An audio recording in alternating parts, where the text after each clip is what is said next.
Hello বন্ধুরা, আমি Kaushik sir তোমাদের কেটিসি এক্সক্লুসিভ চ্যানেলে একটি নতুন ভিডিওতে সকলকে স্বাগত জানাই। তো গত ভিডিওতে আমি দেখিয়েছিলাম যে টেন্সের যে প্রকারভেদ গুলো রয়েছে সেগুলো এবং বর্তমান কাল অর্থাৎ প্রেজেন্ট টেন্সের যে ভাগ অর্থাৎ present indefinite, present continuous, present perfect এবং প্রেজেন্ট পারফেক্ট কন্টিনিউয়াস কোথায় কোথায় ব্যবহার করা হয় এবং তাদের এক দুটো করে এক্সাম্পল তোমাদের কিন্তু সামনে গত ভিডিওতে দেওয়া রয়েছে। তোমরা সেই ভিডিওটি যদি না দেখে থাকো তোমরা কিন্তু কমেন্ট বক্সে গিয়ে লিঙ্ক পেয়ে যাবে, সেখান থেকে তোমরা অবশ্যই চেক করে নিতে পারো। তো আজকে আমরা সেখানেই সেই টেন্সেরই কিন্তু গত ভিডিওতে যেমন তোমাদের বলেছিলাম যে টেন্সের যে গঠনগুলো রয়েছে অর্থাৎ প্রেজেন্ট টেন্সে প্রত্যেকটা ভাগের যে আলাদা আলাদা গঠন রয়েছে, যে গঠনগুলো ছাড়া আমরা কিন্তু কি করতে পারবো না, আমরা কিন্তু সেন্টেন্স তৈরি করতে পারবো না। তো সেই সেন্টেন্স তৈরি করতে গেলে আমাদের যে স্ট্রাকচার বা গঠন দরকার প্রত্যেকটা টেন্সের, তো আজকে প্রেজেন্ট টেন্সের এই চারটা ভাগ সম্পর্কে, চারটা টেন্স সম্পর্কে আমরা কিন্তু আজকের এই ভিডিওতে আলোচনা করবো।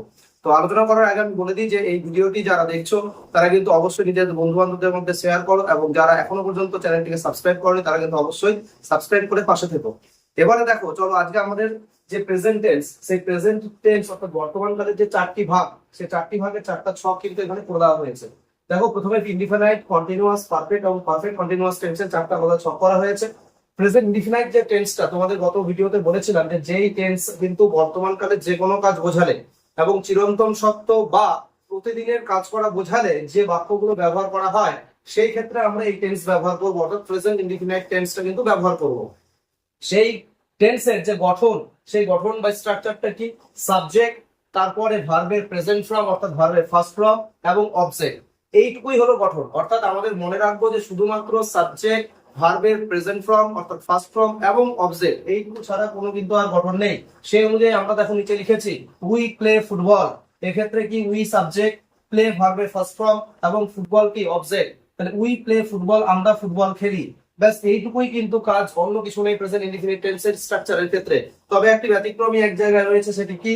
যে সাবজেক্টটি যদি থার্ড পারসন সিঙ্গুলার নাম্বার হয়, অর্থাৎ এই যে সাবজেক্টকে আমরা দেখতে পাচ্ছি এখানে উই রয়েছে, এ কিন্তু থার্ড পারসন নয়, থার্ড পারসন সিঙ্গুলার নাম্বারও নয়। তো দেখো বলেছে সাবজেক্টে যদি থার্ড পারসন সিঙ্গুলার নাম্বার থাকে তাহলে ভার্বের সাথে এস অথবা ইএস যুক্ত করতে হবে। এক্সাম্পল স্বরূপ নিচে দেওয়া আছে, দেখো রোহিত প্লেইজ ফুটবল, এখানে উই প্লে ফুটবল ছিল কিন্তু এখানে রোহিত প্লেইজ হয়ে গেল, এস যুক্ত হলো। কেন এস যুক্ত হলো? যেহেতু Rohit third person singular number রয়েছে, অর্থাৎ সাবজেক্টটি থার্ড পারসন সিঙ্গুলার নাম্বার হওয়ার কারণে ভার্বের সাথে এস বা ইএস যুক্ত হয়, সেই ক্ষেত্রে এটি হলো। এছাড়া আরো একটা এক্সাম্পল কি রয়েছে, he works in an office, তাহলে এই যে হি ওয়ার্কস কে কাজ করছে? হি, সে, এই যে সে কাজ করছে, he third person singular number, তার জন্য ভার্বের সাথে এস যুক্ত হয়েছে। তাহলে এই গেল ইনডিফিনাইটের গঠন। এবার চলে আসি কন্টিনিউয়াস। কন্টিনিউয়াস মানে কি? বর্তমানকালে কোনো কাজ চলছে বা ঘটছে যদি বোঝায় তাহলে কিন্তু আমরা সেটা কি করি? কন্টিনিউয়াস টেন্সে আমরা কিন্তু ব্যবহার করি, অর্থাৎ যে কাজটা বর্তমানে চলছে। কেমন? তার গঠনটা কি? সাবজেক্ট প্লাস বি ভার্ব অর্থাৎ প্রেজেন্ট টেন্সের বিভাগ হলো এম, ইজ এবং আর। তাহলে সেই তিনটের মধ্যে যে কোনো একটি, ভার্বের ফার্স্ট ফর্ম এবং তার সাথে আইএনজি এবং তার সাথে কি রয়েছে? অবজেক্ট রয়েছে। এই যে তিনটে গঠন, এই গঠনটা দিয়ে আমরা কেমন উদাহরণ পাবো? দেখো, we are playing football, subject K we যেহেতু সাবজেক্ট, বিভার্ব হিসাবে কি ইউজ হয়? আর ইউজ হবে।